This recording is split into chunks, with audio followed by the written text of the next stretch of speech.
siang. Silakan duduk. Ya, makasih ya Kak. Ya.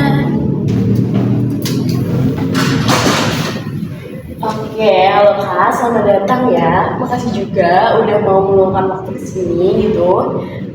Sebelumnya nih, sebelum kita mulai sesi, boleh nggak nih aku tahu nama lengkapnya, terus juga lebih nyaman dipanggil siapa? Oke, namaku Arlin Amanda Febriana, tapi biasanya sih orang-orang manggilnya Arlin. Jadi kakak bisa panggil aku Arlin aja nggak apa-apa. Oh, oke, baik. Terima kasih ya Kak Arvin. Nah, di sini aku akan memperkenalkan diri aku juga sebagai konselornya Kak Arvin. Nah, di sini nama aku Asyifa Benedotari, biasa dipanggil Ayah, tapi Kak Arvin nih bisa manggil Mbak atau Kak gitu. Nah, sebelum masuk ke sesi berikutnya, gimana kabarnya tadi Kak Arvin? Perjalanan ke sini apakah macet atau gimana perjalanannya gitu? Alhamdulillah tadi kesininya lancar aja sih Kak. Cuman tadi emang di jalan aku sempat kepikiran terus nih, kayak aku merasa ya kepikiran tentang ada satu matkul bahasa Inggris gitu Kak. Oh gitu, jadi mungkin dari perjalanan memang lancar, tapi sempat pikiran matkul bahasa Inggris gitu ya? Iya. Oh iya. Nah sebenarnya itu tuh wajar banget kok Kak. Apalagi kalau misalnya kamu datang terus juga merasa lagi berat menghadapi kuliah atau tugas-tugas gitu. Nah jadi mungkin Kak Arlin sebelum kita lanjut ke jenjang yang lebih jauh, terus juga aku mau menjelaskan sedikit dulu nih tentang sesi saat ini gitu. Apakah berkenan? Boleh, silahkan Kak. Oke, jadi di sini tuh kamu nanti bisa cerita bebas apapun lah istilahnya. Kamu mau menceritakan apapun tanpa ada rasa takut dinilai ataupun disalahpahami. Jadi apapun yang kamu sampaikan nanti di sini itu tuh bersifat rahasia dan akhirnya nggak akan disampaikan ke pihak manapun tanpa izin ataupun persetujuan dari Kak Arvin. Dan juga kecuali kalau misalnya nanti ada sesuatu yang membahayakan dari diri Kak Arvin ataupun orang lain, itu pun kita akan bicarakan dulu nih bareng-bareng sama Kak Arvin sebelum mengambil tindakannya. Nah, tujuan dari sesi ini adalah supaya Kak Arvin punya ruang yang aman buat ngobrol, terus juga merefleksikan diri, dan juga mungkin nyari tahu nih langkah apa yang bisa Kak Arvin ambil dari tekanan atau kebingungan yang Kak Arvin rasakan saat perkuliahan gitu. Oke, dan tadi karena Kak Arvin udah sempet nih nyebutin soal kecemasan akademik khususnya di mata kuliah bahasa Inggris gitu ya. Nah, nanti kita bisa fokus nih bahas dulu untuk hari ini. Usah buru-buru, pelan aja juga nggak apa-apa. Jadi fokus untuk hari ini dulu. Terus juga kalau misalnya nanti di tengah-tengah sesi Kak Arvin rasa kayak nggak nyaman atau butuh jeda sebentar, itu bebas banget Kak Arvin untuk bilang. Jadi ini ruangnya Kak Arvin lah istilahnya. Nah, sebelum kita masuk ke hal yang lebih dalam, aku pengen tahu dulu gimana kabar kamu untuk hari ini. Apakah kamu bikin apa yang membuat kamu memutuskan untuk bisa datang ke sini? Jadi hari ini tuh aku rasanya campur aduk gitu loh Kak. Kayak aku ngerasa bingung, ngerasa tertekan lah pokoknya, terutama yang tadi aku sampaikan juga matkul bahasa Inggris. Karena ngerasa nggak mampu ngikutin kuliah bahasa Inggris lagi gitu loh.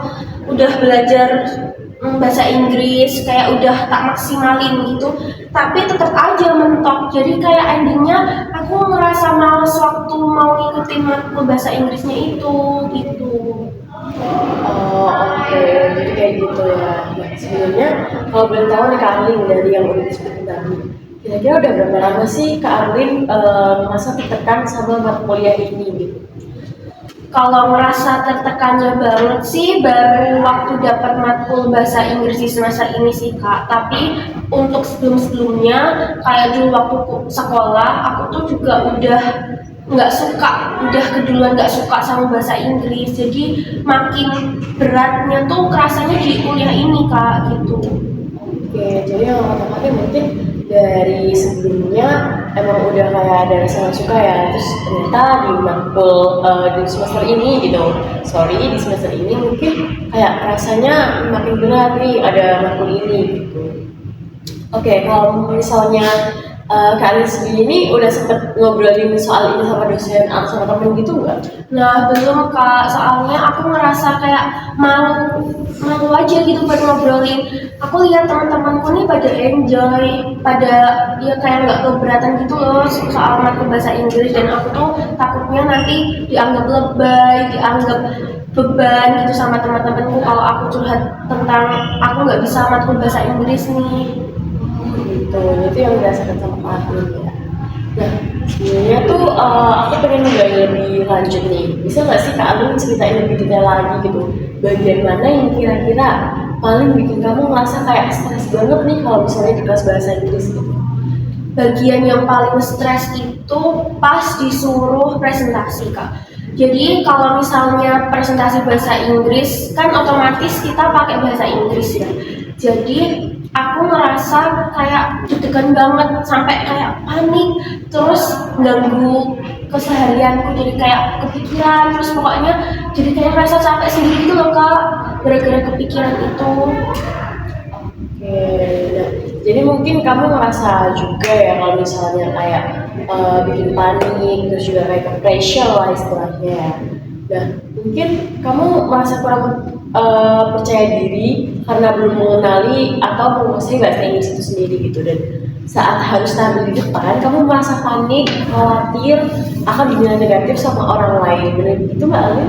Iya bener banget, kadang sampai aku nggak bisa tidur gara-gara mikirin wah besok aku ada presentasi bahasa Inggris nih, terus saking deg-degannya jadi aku nggak bisa tidur gitu. Kalau misalnya nih Kak Arlin punya kesempatan untuk mengubah cara belajarnya atau suasana kelasnya mungkin, kira-kira hal apa sih yang ingin kamu ubah gitu untuk lebih kenyamanannya Kak Arlin? Kalau untuk yang diubah, pertama mungkin bisa dari dosennya ya kak. Biasanya kan kalau dosen-dosen itu mengiranya kebanyakan mahasiswa ini udah pintar bahasa Inggris, jadi kayak mungkin lebih dipelani waktu pengajarannya. Terus ada mungkin bisa bentuk kelompok kecil-kecilan dulu, kayak temanku yang pintar bahasa Inggris suruh ngajarin aku, tapi dengan ya kesabaran gitu kak, soalnya juga nggak mudah kan buat aku memahami bahasa Inggris itu kayak gimana gitu. Kayak gitu ya. Itu menurut kamu ya. Nah, apa sih kurangnya pemahaman dasar bahasa Inggris dari awal yang bikin kamu tuh kesulitan gitu sekarang? Terus juga apa mungkin ada faktor lain yang bikin kamu kesulitan untuk konsentrasi di mata kuliah bahasa Inggris ini? Kayaknya sih dua-duanya bisa masuk sih mbak. Jadi yang pertama, aku dari SMA tuh emang udah gak suka duluan kan sama matkul bahasa Inggris. Jadi dasar-dasarnya bahasa Inggris itu kurang tertanam di aku. Dan sekarang nih kuliah tugasnya makin banyak kan, nggak cuma di satu matkul bahasa Inggris aja, tapi di matkul-matkul lain. Jadi harusnya aku bisa semakin belajar bahasa Inggris, tapi malah fokusnya terbagi untuk ngerjain tugas-tugas matkul lainnya juga.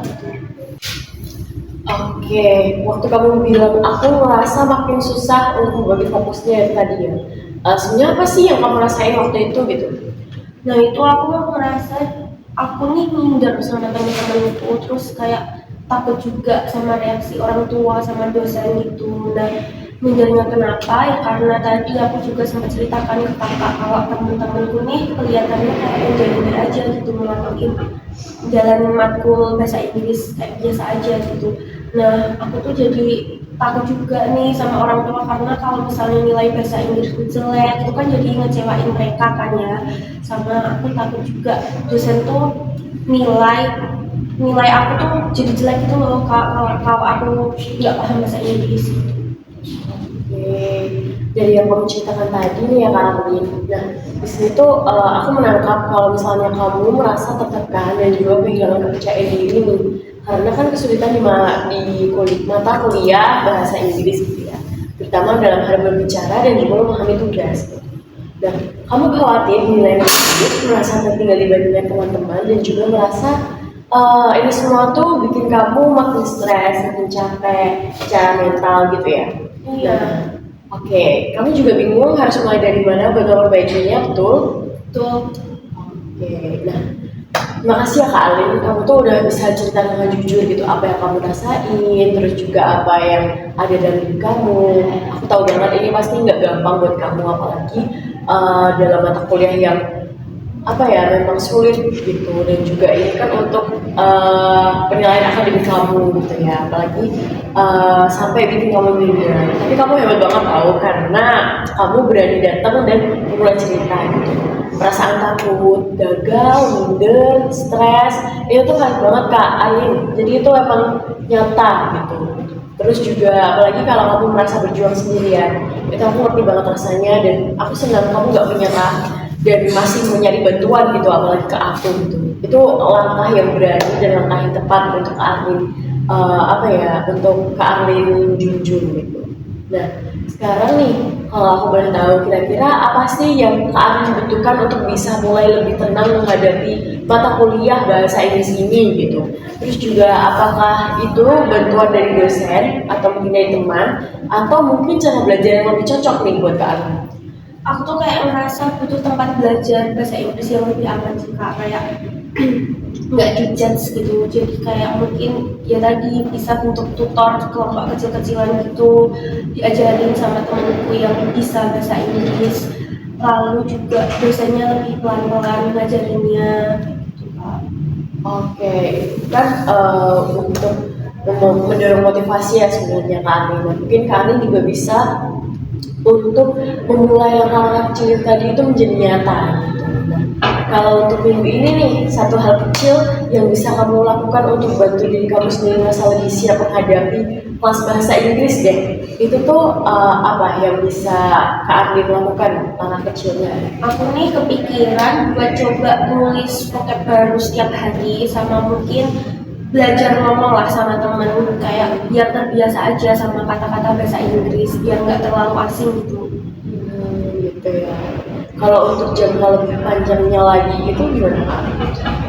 Yang jangka panjang aku kepikirannya bisa buat jadi makin lebih pede waktu ngomong bahasa Inggris di kelas gitu kak, terutama presentasi di depan banyak orang. Ya pokoknya pengen jadi lebih pede aja gitu.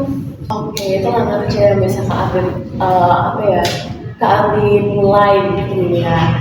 Aku sangat apresiasi banget karena Kak Arlin tuh juga sadar gitu akan mungkin rasa yang tidak nyaman dan datang ke sini gitu.